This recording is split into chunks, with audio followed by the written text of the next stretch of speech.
น้อยก็เหมือนนั่งคอยวันเศร้ากว่าจะรู้ว่ารักของเราเป็นรักซ้อนกับเขาก็สุดจะยังจะทำชะไหนรักใครจนสุดท้ายทน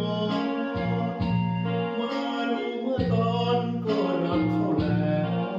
เพียงครั้งก็คงทำน้ำตารินหลั่งเมื่อถึงวันผิดหวังเขาเอาเธอไปครอบครองมีรัก